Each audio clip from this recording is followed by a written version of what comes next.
네, 안녕하세요. 저는 황경훈, 세례명은 바오로입니다. 어,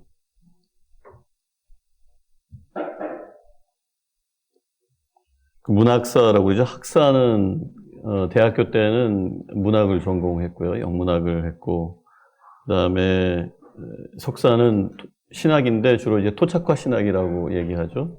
어떻게 그리스도교의 진리를 우리가 토한 이런 토양과 문화 속에서 주체적으로 받아들일 수 있겠는가에 대한 고민, 뭐 이런 거죠. 그 다음에 박사는 종교학을 했습니다. 특히 이제 비교 종교학인데, 가톨릭 철학자 버널 로너건이라고 하는 분이 있으시죠. 예수의 분이고, 칼 라노라고 하는 유명한 그런 공예 신학자라고 하는 분과 같은 해에 태어나서 같은 해에 돌아가셨어요. 칼 라노의 명성이 너무도 지대해서 이 버널 로너건이라고 하는 분이 그늘에게 가려 있다가 점점 이렇게 드러났죠. 마치 톨스토이와 도stoevsky, 러시아에서의 두 문호 그 관계 같아요. 근데 점점 더 이분이 철학이랄까, 이분의 어떤 종교 사상이랄까, 이런 게 점점 더 영향력을 많이 현대도 발휘하고 있습니다. 회심과 관련해서는 버널 로너건이라는 분을 제치고 좀 얘기하기가 어려운 그런 측면도 있어요. 그런데 우리나라 진울 아시잖아요? 진울, 선사 진울과 보조국사 진울, 이분과 버널 로너건의 그 인식론을 비교하는 논문으로 박사학위를 했습니다. 그래서 지금까지 보통 한 10년 넘게 그 불교 혹은 종교관 대화 이런 쪽을 학생들한테 가르쳤고, 뭐 지금도 가르치고 있습니다만, 여러분들 이렇게 만나게 돼서 반갑습니다. 제가 준비해온 내용이 첫 번째가 짧게 선교와 순교의 번짐법인데, 먼저 오늘 해야 될 오리엔테이션에 대해서 잠깐 말씀을 드리면, 현기영 이분은 아직 살아있는 그 소설가죠. 보통 4.3 작가 뭐 이렇게 많이 알려진 분이세요. 그 다음에 이청준 이분은 돌아가셨습니다. 그런데 돌아가신 분, 30년대생이고요.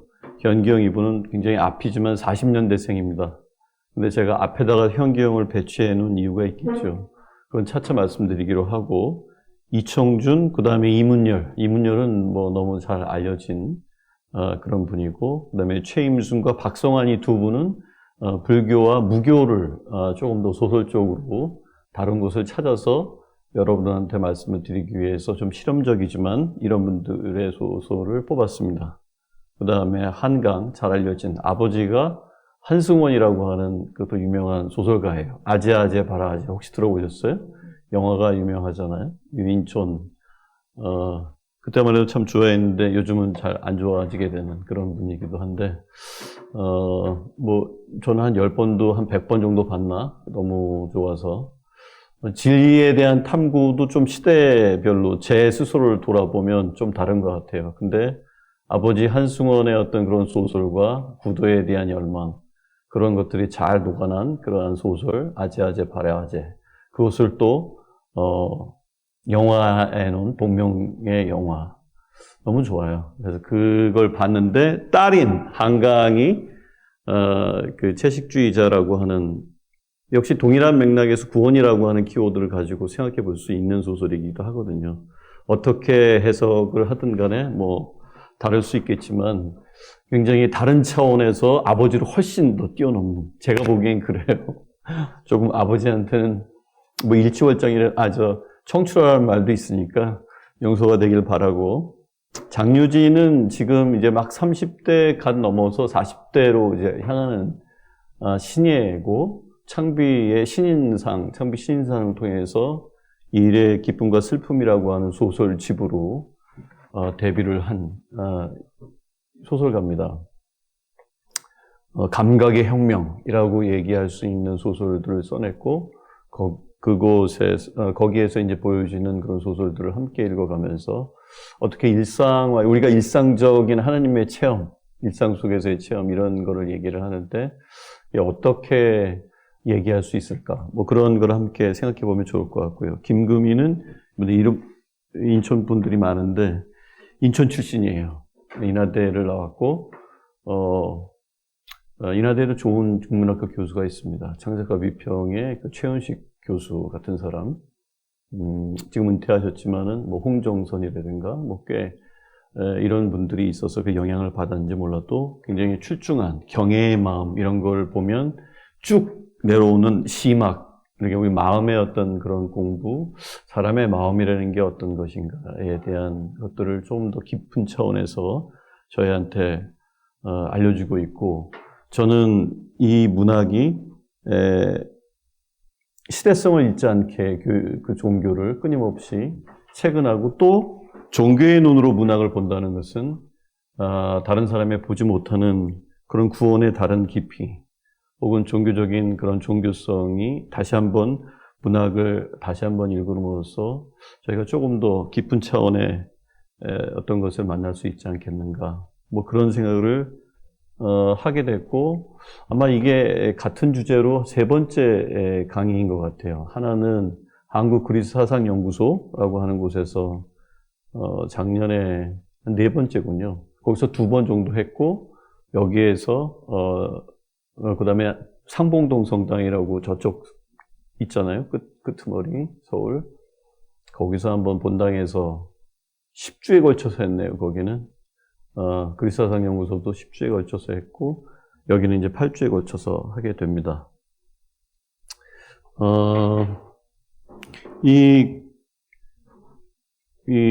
여기 이제 오른쪽에 계신 분이 현기영 선생님이고, 아직, 생존에 계신 분이죠. 연보를 잠깐 보게 되면은 41년생이고 제주시에서 출생인데, 사실 청소년기까지만 제주도에서 보내고 뒤에는 이렇게 서울에서 사십니다. 쭉 75년도에 등단을 하셨고, 순이 삼촌이라고 하는 그러한 중편 소설로 굉장히 옥고를 치르고, 그런 거는 꺼내지 말았어야 됐을 이야기인데 네가 왜 소설에다 이런 걸 써놨냐 그래갖고 고문을 많이 당하셨어요. 그리고 이쪽 볼드체로 보면은 그러한 전력이 말해주듯이 2001년에서 2003년까지 민족문학작가회의 의사장, 지금은 작가회의라고 바꿨습니다.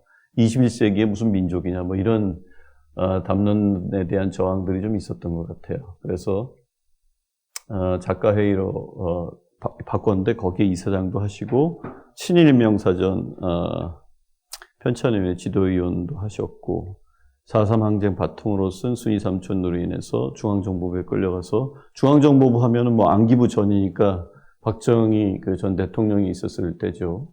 그때 고문당하고 최근 금서가 됐었습니다. 이런 조금 힘든 사건이 좀 있기도 했고, 또 왕성하게 지금까지도 23년도 작년에 소설 제주도 오다라고 하는 1, 2, 3권짜리를 그래서 평론가들한테 굉장히 큰 호평을 받았어요. 간단하게 이렇게 현 선생님의 연보를 잠깐 살펴봤고, 그 다음에 문학과 종교라고 하는 것을 어떻게 봐야 될 건가. 뭐 수없이 많겠죠, 다른 관점들이. 근데 주로 현기영 선생님의 관점은 대자 대비의 하느님. 문학은 이야기이고 언어로 표현된다. 슬픔이나 고통, 또 역시 언어로 표현하는 이상 보이지 않는 마음속 깊은 상처를 제대로 잡아내거나 치유하지 못한다. 저희가 글자를 읽고 소설을 읽고 그 언어를 읽으면서 또한 그 사이에 그 언어와 언어 사이에 그런 틈, 뭐 이런 것들을 읽어내는 게 종교인들이 이 소설을 보는 또 하나의 어떤 재미요, 할 수 있는 능력, 저는 이렇게 생각합니다. 그 안에서 대자 대비의 하느님을 읽어낸다. 언어는 기본적으로 아주 필요하죠. 근데 저희는 또 침묵이라는 거를 굉장히 강조하는 그러한 그 동양 문화 속에서 살잖아요.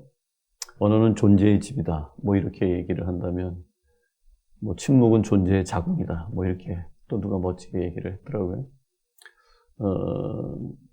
그런데 저희 동양에서 고백하는 하나님의 어떤 모습은 대자 대비의 하느님이다. 어떻게 대자 대비는 어디서 많이 쓸까요? 천주교보단 불교 쪽에서 많이 쓰는 말이겠죠. 대자 대 자비 뭐 이런 말인데 그런 거를 언어가 주지만 언어가 다 주지 못하는 그런 깊은 아주 슬프고 고통스럽지만 그 안에 깊은 그런 것 속에서 느껴지는 인간이라고 하는 것을 다시 한번 바라보게 되는 그런 게 있겠죠. 언어가 감당하지 못하는 슬픔, 무고한 이들, 특히 어린아이들 잃은 가족, 특히 부모 등은 문학이 보여줄 수 있는 감미로운 슬픔. 이런 건 좀 사치스럽죠, 사실은.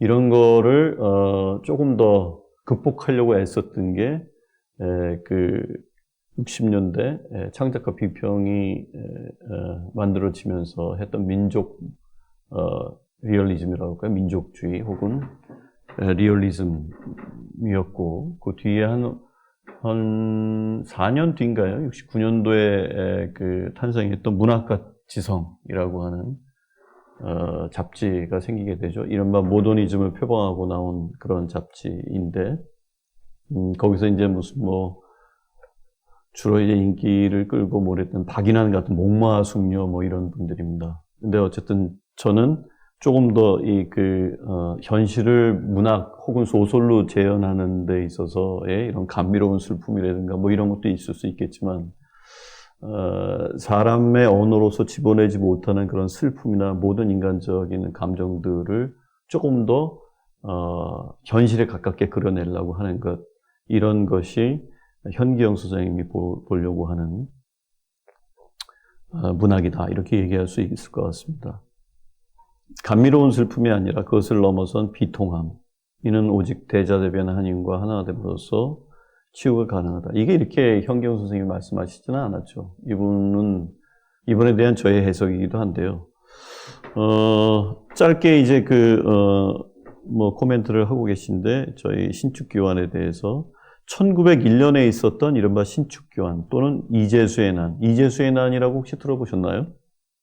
혹은 진주밀란, 이렇게, 제주밀란으로 불리는 이 비통한 사건도 그 진상이 언어가 감당하기에는 너무도 큰 것이다. 그럼에도 작가 현기영은 이를 사실주의의 기반의 언어와의 고투를 통해서 진실에 가깝게 핍진하게 그려내어 변방의 우진세를 완성했다. 평론가에 따라서 이 변방의 우진세에 대한 평가를 그렇게 적극적으로 하는 분이 계시고 또 이렇게 조금 구조적인 면이라든가 뒤에 가서 조금 긴장이 떨어지는 부분들을 지적하면서 조금 어려웠다 이렇게 말씀하시는 분들이 있는데, 핍진하게라는 말은 철학에서 쓰는 핍진성이라는 말이 있습니다. 핍진이라고는 핍박하다 할 때의 핍자거든요. 진은 진실하게 참진자니까 그렇게 하는데, 핍진성이라는 게 우리말 근사하다라는 게 있잖아요. 근사하다. 무슨 말이에요? 멋있다라는 뜻이죠. 근데 사물에 가깝다는 뜻이군요. 그게 근사하다라는 게. 혹시 들어보셨어요? 야, 그거 근사한데? 이런 거 있잖아요. 그러니까 사물에 아주 가깝다라고 한 뜻에서 근사하다는 게 이제 핍진하다는 뜻이에요. 사물과의 거리가 분명히 있지만 그 진실에 가까운 그러한 것, 어떤 것, 그게 이제 핍진하다는 뜻이고, 리얼리스틱하다. 이런 영어로 하면 그렇게 되겠습니다. 사실주의를 영어로 하면 리얼리즘이죠. 70년대, 80년대 오면서 굉장히 논쟁들이 심했어요. 물론 90년대까지 그랬습니다. 사회주의 리얼리즘이든 무슨 민족주의 리얼리즘이든 굉장히 논쟁이 치열했는데, 어쨌든 사실에 핍진하게 아주 가깝게 현실을 그려내려고 하는 노력, 이렇게 얘기할 수 있겠습니다.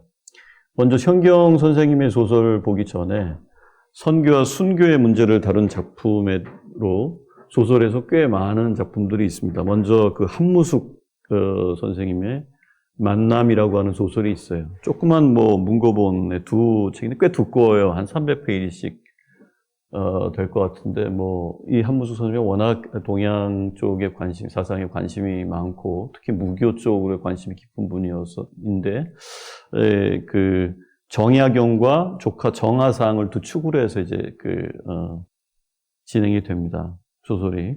선과 악이라는 뚜렷한 이혼론으로 이렇게 접근을 하고 있고 여러 나라 언어로 이게 번역이 됐다고 해요.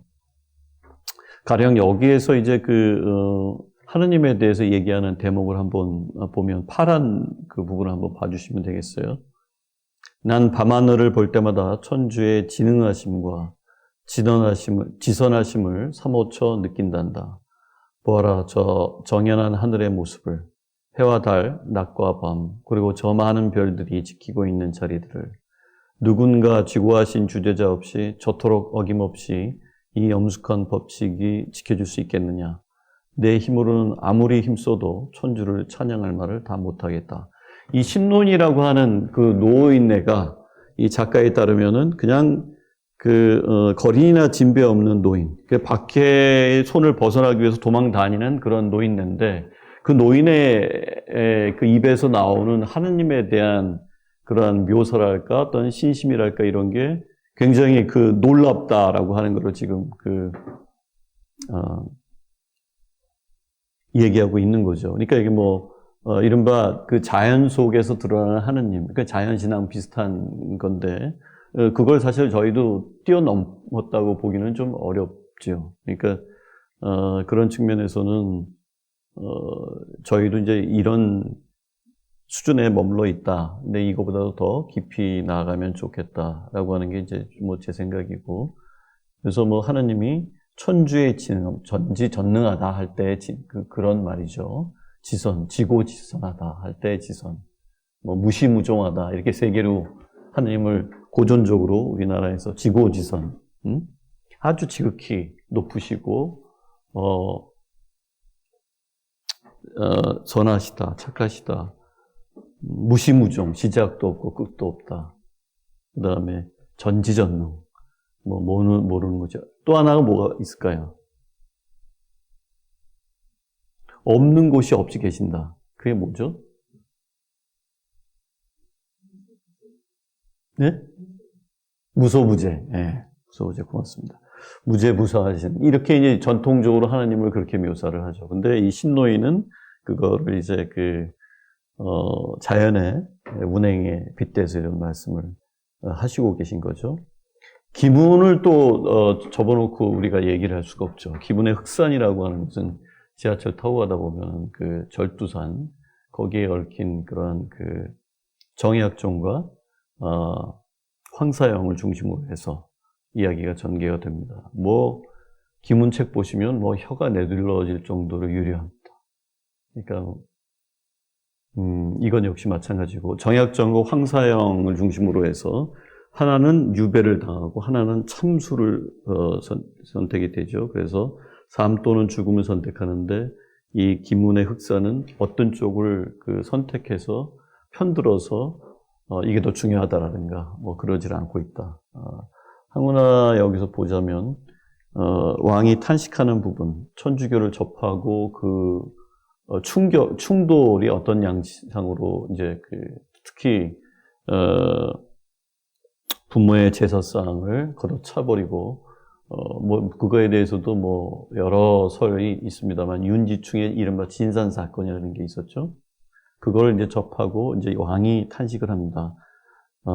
맞아 죽은 자들이 형육을 받는 자리에 나와서 강변하기를. 그러니까 천주교인들이 거의 죽을 상황에 처해서 고문을 받고서도 이렇게 얘기해요. 신주는 나무 토막이고 조상이 아니라고 하였다. 그거 내가 들었다. 십자가는 어째서 나무 토막이 아니냐? 근데 신주는 나무 토막이냐 그러면 효자가 그 부모의 죽음을 차마 받아들일 수가 없어서 울고 헤매다가 나무 토막을 모셔서 겨우 기댈 곳을 마련하고 거기에 정성을 불어넣어 부모의 혼백이 깃든 것으로 여겨서 간직하는 것. 이게 신주라고 하는 것이죠. 우리가 신주단지, 때 신주. 그것이 얼마나 아름답고 또 서글프지 않으냐. 그것이 오랜 세월의 미풍을 그 어찌 나무 토막이라 할 수 있느냐. 인간의 본성과 도리에 비추어서 집안의 화목과 자손의 평안에 비추어서 그것이 대체 무엇이 잘못되었다는 것이냐. 그것이 어째서 불질러서 땅에 묻어야 할 악업이더냐. 그것이 악업이고 그것이 나무 토막이라면 저들이 말하는 영혼이란 대체 무엇이더냐. 가을에 서리가 내리면 땅에 묻힌 부모의 추위를 염려하여 군자의 마음이 서글펴지고 그 슬픔과 놀라움이 기댈 곳 없어 신주에 사무치는 것을 너희는 어찌 모르느냐. 이 왕이 이 정도로 당대 때 왕들이 기본적으로 유하게 이렇게 깊이가 있는 분들이죠. 그러니까 새로운 이러한 종교가 들어와서 우리의 전통을 거부했을 때 들이대었던 것이 너무 어처구니가 없구나. 십자가가 어떻게 나무 토막이고 그러면 어째 이런 내용을 담고 있는 신주는 나무 토막이냐. 이런 거죠. 그러니까 이제 슬픔에 대해서 얘기 많이 하는데 우환의식이라든가 이런 슬픔도 우리나라의 기본적인 정서 중에 하나다. 뭐 이런 거 있잖아요. 이청준 얘기할 때 조금 더 말씀을 드리겠습니다. 서기원이라고 하는 분은 뭐 이력이 되게 다채로운 분이고 정치까지 하셨던 분인데 소설도 아주 이런 조선백자 마리아상 듣어보도 못한 소설이죠. 근데 장편 소설이에요. 여기에서 조선시대의 천주교가 유입되는 과정을 그린 역사 소설입니다. 웬만한 저기는 없어요. 이게. 제가 아주 소설 저기도 없어갖고 도서관에도 없어가지고 어떻게 구해서 이제 읽었는데 굉장히 오랜 책이고 이가완과 정약용을 중심으로 이제 보여줍니다. 여기에서도 재미있는 대목이 나오죠. 이를테면 정약종의 종의 은돌이라고 하는 종의 말입니다. 정약종의 은돌이 배불리 먹고 비단한 옷을 입으며 종을 수족처럼 부리는 양만 내야 뭐 아쉬운 게 있어서 하나님을 모시려고 할까 보냐. 자, 103위의 성인이 있는데 대부분은 이 은돌이와 같은 종 출신이나 여자이거나 그렇습니다. 물론 초기 남인들이 공부를 하면서 스터디 그룹으로 무슨 뭐 천주시라든가 이런 것들을 공부할 때는 남이지만 양반 계층들이 많았어요. 정씨 브라더 뭐 이런 분들이 다 양반이잖아요. 이벽서부터. 그러나 윤지충 사건이 있고 나서 이미 지식자들이 아는 거죠. 이렇게 되다가는 이건 완전히 이런 건 역사에 대한 반역이고 민중에 대한 반역이고 그야말로 우리는 사문이 멸족할 거다. 이거는 그걸 알아서 급권을 해서 이제 당시에 가톨릭 신자의 비율이 이렇게 바뀝니다. 그래서 식자층에서 이런 정약종 좋은 은돌이 같은 3분의 1 정도 뭐 이렇게 하고 3분의 2는 어린 아이들과 여성들 이렇게 컴포지션이 바뀌어요. 비율이. 최역광과 정약용의 대화는 나중에 한번 읽어보시고 자 임여운이라고 하는 수녀님 영도에 아니시죠? 네. 영원한 도움의 성모수도회라고 우리가 있죠. 여기 수녀님 중에 돌아가셨어요. 임여운이라는 분이 있는데 이분이 아주 대만에서 공부를 하시고 출중한 분이세요. 그래서 하기도 하셨고 가톨릭 격변기에 중국 사회에 뿌리를 내지 못하고 배척당한 이유에 대해서 세 권으로 중국이여라고 하는 소설을 쓰십니다. 정화통화까지 하시고 수혜님 같은 분이 우리 한국 천주교에 꼭 필요합니다. 예, 한국에 꼭 오셔야 됩니다. 제가 한 2차례 전화를 드렸어요. 뵙지 못하고 별로 가고 싶지 않다. 수혜님 말씀은 그런 것이었어요. 자, 이 2명의 대표적인 신부님, 선교관이 굉장히 다르죠. 2명의 선고사예요. 레브하고 마리탱 신부라고 하는 2명을 등장시켜서 이야기를 하죠. 먼저 레브 신부의 얘기입니다. 자네가 어떻게 그런 말을 할 수 있지? 공산당이 누군가? 그들은 무신론자여 우리 그리스도교의 적이네. 그들은 우리를 비방하고 세상에서 아주 뿌리를 뽑아 없애버리려고 혈안이 되어 있지 않은가? 중국이 공산화된다면 우리는 이곳에 발을 붙일 수 없다는 것을 왜 모르는가? 장제스는 장개석이죠? 비록 개신교도이지만 그리스도를 믿는 사람이네. 주님을 믿는 사람을 어떻게 공산당보다 믿을 수 없다고 말할 수 있지? 이분은 장개석을 당시에 지금 믿고 있고 신뢰하고 있는 거죠. 그럼 마리탱 신부는 어떨까요? 그리스도를 믿는 사람, 아니 선교사들도 얼마나 악한 행동을 할 수 있는지 자네는 그동안 보아오지 않았나? 자네도 그들 때문에 울분을 터뜨리고 중국을 떠났었어. 그리스도를 믿고 안 믿고는 인격이나 신뢰의 척도가 될 수 없다는 것이 우리의 현실이네. 난 장수석의 인간성이나 인격에 대해서는 잘 모르지만 그의 주변에 형성되고 있는 세력에 대해서는 회의적이네. 구태의연한 군벌의 부패가 여전히 판을 치고 있는 장애 국민당 정권이 중국을 통일하고 구학을 일수할 수 있다고 믿을 수는 없네.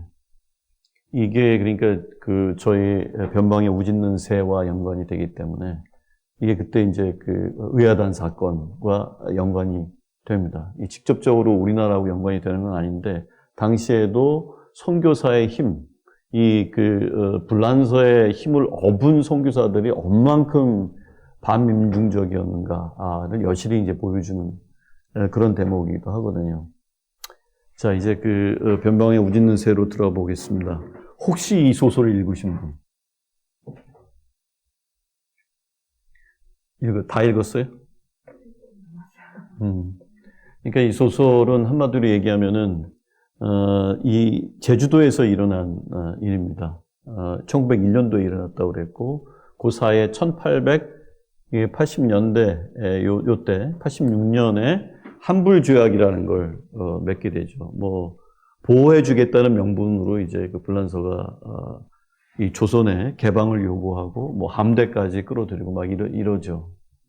그래서 1886년에서 바로 비로소 좋은 것도 있었죠. 왜냐하면은 이 힘으로 그동안 박해당했던 그리스도교가 박해가 공식적으로 끝난 해이기도 합니다. 이게 그러니까 불란서의 힘에 의해서 박해가 끝난 거예요. 그러니까 그런데 한편에서는 긍정적이었는데 왜 로마에서 그리스도교를 313년인가요? 콘스탄티누스 황제가 국교는 이제 좀 뒤에고 공식 인정을 하게 되잖아요. 그러니까 데오도시우스 황제까지 가는 데는 좀 시간이 걸리는데 국교화되면서 핍박받는 종교에서 박해받는 종교에서 이제 박해하는 종교로 바뀌게 되죠. 국교화되면은 꼭 박해한다고 볼 수는 없지만 메조리티가 된다는 것은 그만큼 파워가 있다는 얘기거든요. 그러니까 그거랑 조금 비슷한 거일 수도 있겠죠. 그런데 1886년 한불조약에서 난이 일어났던 1901년을 지나서 1906년 요 사이까지 한 30년 되나요? 한 20년이네요. 20년 안에 총 300건이 넘는 그런 교환이 발생을 하게 됩니다. 제주도에서만 일어난 게 아니고 한반도 전국에서 일어난 그 교환이죠. 그것은 천주교인들이 사건 발생의 적극적인 주체다. 이게 지금까지의 사학계에서 밝혀낸 진실입니다. 이걸 제가 말씀드리는 이유는 바로 변방의 오짖는 새가 바로 이런 걸 배경으로 하고 있다는 거예요. 이는 프랑스가 1895년부터 조선 내정에 간섭하기 시작한 사실과 무관하지 않다.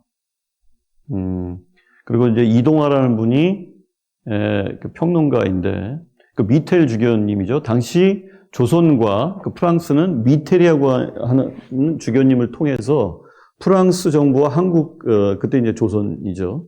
이 정부 사이에 가교 역할을 해줄 것을 기대를 했습니다. 일종의 이제 무슨 대사 비슷한 거지만 공식적인 직함은 아니었고요. 공식적으로는 주교님이셨고.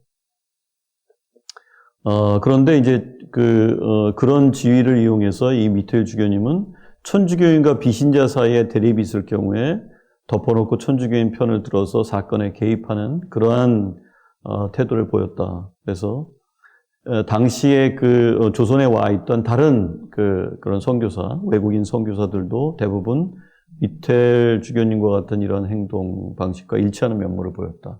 이게 이제 평론가인 이동화 평론가가 이 사료를 바탕으로 해서 이 책을 읽으시면 아주 더 생생한 당시에 보도됐던 그런 신문 기사라든가 요즘처럼 이렇게 페이크 뉴스나 이런 것들이 아니라 신문 기사를 통해서 혹은 자료를 통해서 보실 수가 있어요.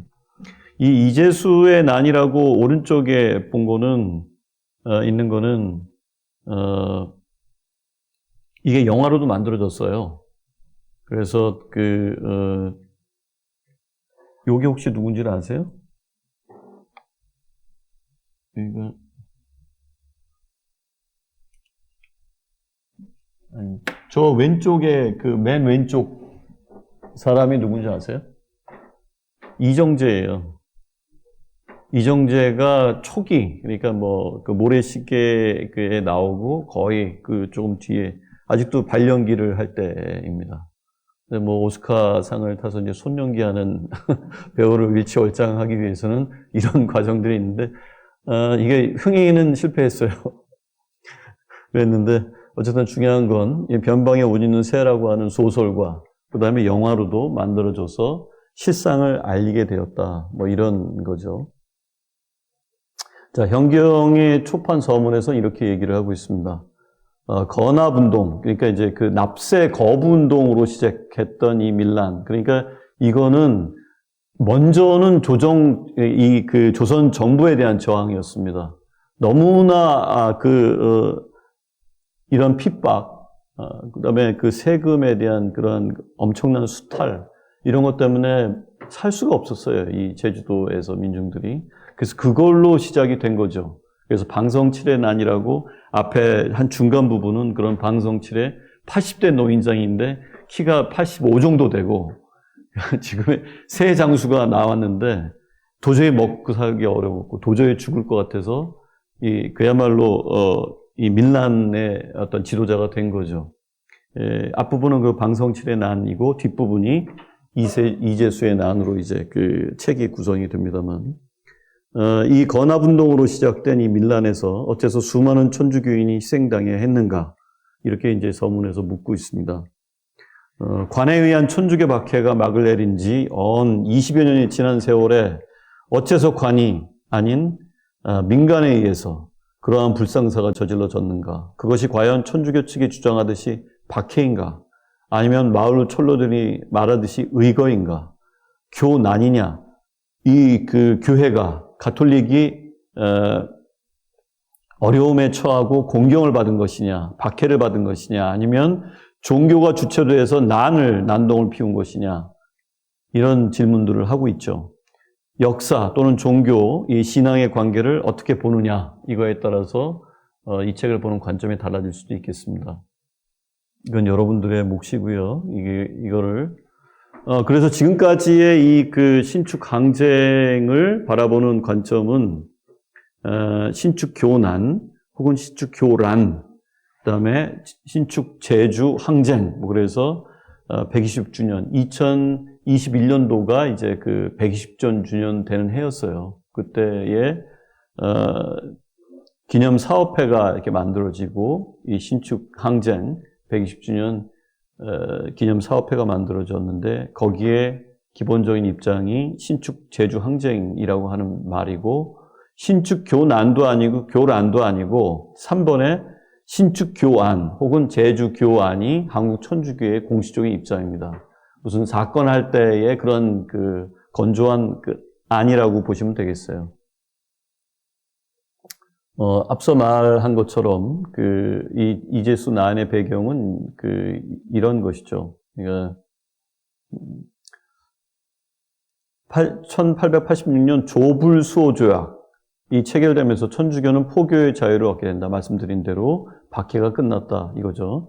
고종은 당시의 고종이죠. 프랑스 사제들에게 여하되 나를 대하듯 이 선교사들을 대하라 라고 하는 말씀이시죠. 라는 특별한 증표를 이제 주게 됩니다. 그래서 프랑스 선교사들은 사실상 취해법권적인 혜택을 누리게 되죠. 여하되 짐을 대하듯이 선교사들을 대하라 라고 하는 것을 고종이 내리가 되죠. 그렇기 때문에 제주도를 포함해 전국적 포교 활동을 하게 되고 당시 조선 사람도 천주교로 개종하기만 하면 이들을 등에 업고 특혜를 누릴 수 있었기 때문에 지방 간의 횡포를 견디지 못한 많은 제주민들이 천주교로 개종하게 됩니다. 그래서 지금도 상당히 제주도의 마을에서 다수가 이제 천주교 신도이기도 해요. 많이 전에보다는 교세가 좀 꺾였다고 그럴까요? 그런데 지금도 여전히 꽤 많은 마을 주민들이 가톨릭을 믿고 있습니다.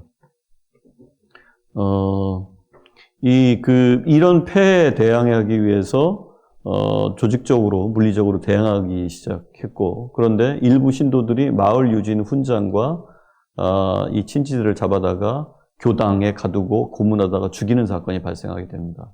그러니까 당시 성당, 본당 안에 감옥이 있었어요. 그러니까 굉장히 좀 다른 상황이죠. 그러니까 도민들이 분노하게 되고 천주교도들이 상무사라고 일종의 그런 시민군 뭐 이런 지금 개념으로 하면 그런 거죠. 이런 거를 공격하게 되고 또 다시 천주교당의 보복 습격 이런 것 속에서 천주교인들 한 600명이 살해가 됩니다. 마을 주민들에 의해서. 그러니까 굉장한 비극이죠. 그러니까 이런 것들이 그동안 굉장히 묻혀 있었어요. 물론 학계에서는 그걸 발표하기도 하고 그랬습니다. 심포지움이라든가 100주년 때 강우엘 주교님이 당시에 이제 제주도로 제 교우장으로 갔을 때 마을 주민들하고 공식적으로 제주도하고 일종의 화해 공동 성명을 발표하기도 했어요. 근데 120주년이 되는 100주년이 아니고 20년 뒤에 굉장히 좀 안타깝지만 심포지용의 내용도 그렇고 굉장히 뒤로 후퇴하는 모습들을 많이 봤죠. 이때 당시에 이제 노비인 이재수가 등장하게 됩니다. 이재수는 아까 말씀드렸던 그런 난의 앞부분, 그러니까 세패라고 할까요? 이 조정의 학정 때문에, 폭압 때문에 견디지 못해서 들고 일어났던 그런 거에 뒤에 이 노비가 아무도 자기 목숨이 두려워서 나서질 않을 때 나섰다라고 하는 거죠. 그래서 지금도 가면 삼위삽이라고 하는 게 이제 거기에 이제 세워져 있습니다. 삼위삽에서 조금 더 가면은 또 천주교 성지가 있고 그래요. 좀 아이러니하고 한데 이걸 한번 읽어보겠습니다. 여기 세우는 이 비는 삼위사비는 세 명의 의사를 기리는 비다라고 하는 그런 뜻입니다. 여기 세우는 이 비는 종교가 무릇 본연의 역할을 저버리고 권세를 등에 업었을 때 그 폐단이 어떠한가를 보여주는 교훈적 표식이 될 것이다. 뭐 이런 이야기로 뒤에 써져 더 많이 있죠. 그런데 여기 이제 첫 문장이 바로 이제 이렇다라고 하는 거고. 교세 확장 과정에서 발생한 폐단인 교폐, 세금 징수의 폐단인 세폐. 그러니까 세금을 너무도 가혹하게 걷어서 사람들이 살 수 없는 지경에 이르렀던 것을 세폐. 교폐라고 하는 것은 교회의 힘, 프랑스 선교사들의 힘을 얻고 교회 신도들이 이 마을 주민들한테 폐악을 끼친 것을 교폐라고 얘기를 할 수가 있죠. 자, 그래서 변방에 우짖는 새와 이재수의 나는 이 책은, 이 소설은 구한말 격변기 제주도에서 발생한 방성칠난과 이재수란을 겪는 당시 민중의 삶을 생생한 모습으로 담아냈다.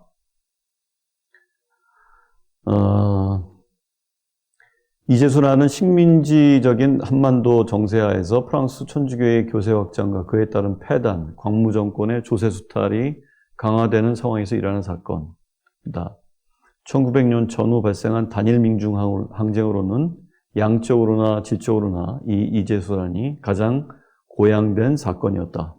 특히 천주교인과의 무력 충돌로 600여 명의 천주교인이 사망하고 프랑스와 국제적인 외교 사안으로까지 비화된 역사적인 사건이었다. 그래서 이 사건으로 제주도 바다에 함대가 떴어요. 프랑스 함대가.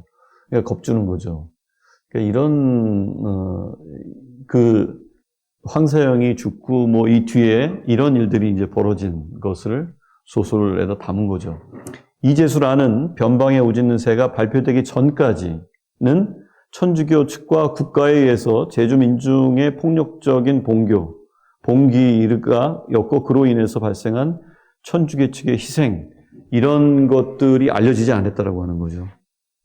근데 변방에 우짖는 새가 이거를 대중적으로 알리는데 공헌을 했다. 무슨 뭐 이런 이야기고요. 분단 정부의 출현과 4.3과의 관계 이게 현기현 문학의 실제로 핵심이고 현기야 문학의 영혼의 화두는 제주도의 4.3 항쟁이다. 뭐 이런 걸 볼 수 있고, 금강의 오짖는 새의 의의를 보게 된다면은 이제수라는 공식 역사에서 누락된 망각의 영역이다. 이제수란에 대한 기억도 왜곡되어 있었다. 현기영은 방성칠란과 이제수란을 중심으로 당시 민중이 겪어야만 했던 국가적인 위기, 삶의 공분, 관에 의한 수탈, 외부로부터 다가오는 권력의 압박, 외세에 의한 종교적, 문화적 충돌 등을 민중의 목소리를 통해 형성화했다. 그래서 민중의 기억 속에는 사회 구조의 문제점이 자신들의 삶에 어떤 식으로 영향을 끼치고 삶의 방식을 바꿔가는지가 담겨져 있다. 현기영의 변방에 오짖는 새는 국가에 반발한 빌런으로서 매도되어 역사에서 배제되고 무락되었던 이제수란을 공개적인 지평으로 이끌어내는데 선구적인 역할을 담당했다. 뭐 이런 의의를 얘기할 수 있을 것 같습니다. 그 읽어 오신 분 혹시 굉장히 기억에 남는다거나 아니면 좀 납득이 좀 안 간다거나 혹은 좀 별로 동의하고 싶지 않다. 나는 좀 생각이 다르다라고 하는 부분이 혹시 말하고 싶은 부분이 있으시면 나눠주시면 이 대목에서. 그런 사실을 몰랐었는데 책을 보면서 어떻게 이런 일이 있을 수 있나. 교회가 앞장서서 수탈을 하면서 아무리 그 교회 이득이 있다고 하더라도 기본적으로 인간이라고는 이게 잘못된 건지 잘된 건지 그렇지만 생각을 할 텐데 그렇게 무리져서 하다 보면 모두가 이렇게 생각을 하게 되는 건지 안타깝기도 하고. 근데 그게 그렇게 간단한 건 아닌 것 같고, 그러니까 그런 것까지는 가려면은 그야말로 절벽에서 뒤로 밀릴 때까지 밀렸다가 아마도 그런 일이 벌어졌다라고 이제 볼 수 있을 것 같고, 교인들로 개종하는 것도 이게 무슨 그 부분이 나오는데, 이 책에서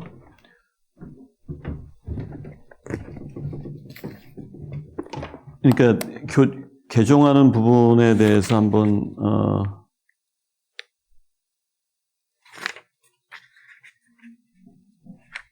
이게 개종이 무슨 그야말로 하느님을 철저히 믿어서라기보다는 그 당시에 어떤 그런 가혹한 징세라든가 그다음에 이런 그렇게 하지 않으면 살지 못하는 그런 사회적 경제적 상황이 있었던 거죠. 정치적 상황이.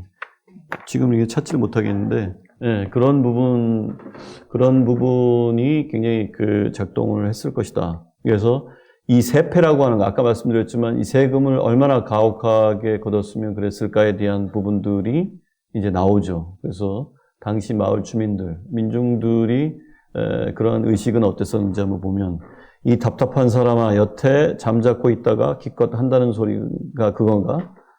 나라에서 탕가놀이를 징치하지 않으니 우리 백성 손으로 다스릴 밖에 더 있는가? 누구는 백성된 분수를 헤아릴 줄 몰라서 이러는가? 자고로 조정에서는 이 섬이 수륙만리 변방이라 하여 전혀 안중에 없고 버리기를 똥 버리듯이 해오지 않았는가? 난리가 터져 아우성이 하늘을 찌르고 사람 몇이 물고 나야 이 나라님은 3일 강아지 눈 뜨듯 내다본단 말이다. 난리를 일으키지 않으면 도저히 골수에 맺힌 이 원한을 알 길 없는 거라. 그러니까 이제 제주도가 방언이 좀 심하고 그래서 제가 대충 현대말로 이렇게 얘기를 하고, 교패 문제는 또 어땠는가 보면, 아이고 이런 원통할 때가 어디 있을까. 시방 우리 집에 성교꾼들은 아까 얘기했던 그런 가톨릭 신도들을 얘기하죠. 성교꾼들이 둘이 들이닥쳐설랑 세금을 매긴다고 하지를 않겠는가. 시상에 벌어먹지도 않은 화전 묵정밭에 세금이 나오니 이런 날벼락이 어디 있는가. 그러면서 또 하는 수작이 성교에 들면, 그러니까 교회에 다니면 세금을 반감해 주겠다고 꼬이지 않겠는가. 괘씸한 놈들, 조상 제서도 못 모시게 일륜을 끊어버리는 교를 어찌 믿는단 말인가. 이건 또 다른 사람이죠. 성님, 시방 우리 섬 백성이 마주하는 강적은 둘입니다. 봉쇄관과 송교꾼, 그거 집주.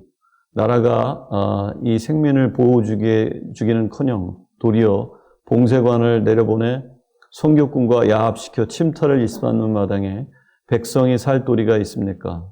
업을 잃고 굶어 죽을 밖에.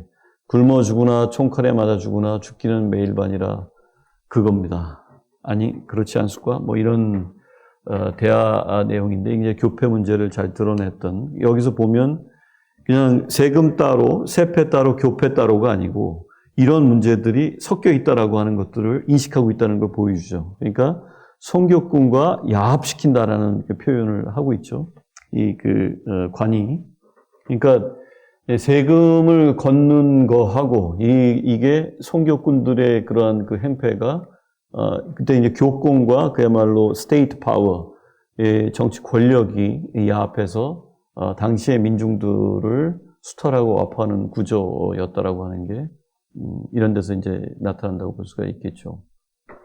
자, 여기서는 이제 다음에 이 심상태 신부님이 좀 몬시뇰이시죠. 몬시뇰은 일종의 명예직이라고 할까요? 교황님이 이분은 이제 사제로서 그동안 이런저런 공로가 굉장히 뛰어나다. 그래서 이런 그 몬시뇰이라고, 나의 주님 뭐 이런 몬시뇰이라고 하는 게 뭐 그런 뜻인데, 어쨌든 천주교나 가톨릭에서는 그런 아주 명예로운 근데 지금까지 토착화 신학의, 한국 토착화 신학의 대부라고 할 수가 있어요. 네, 지금까지 굉장히 토착화 신학을 지금 생존해 계시죠.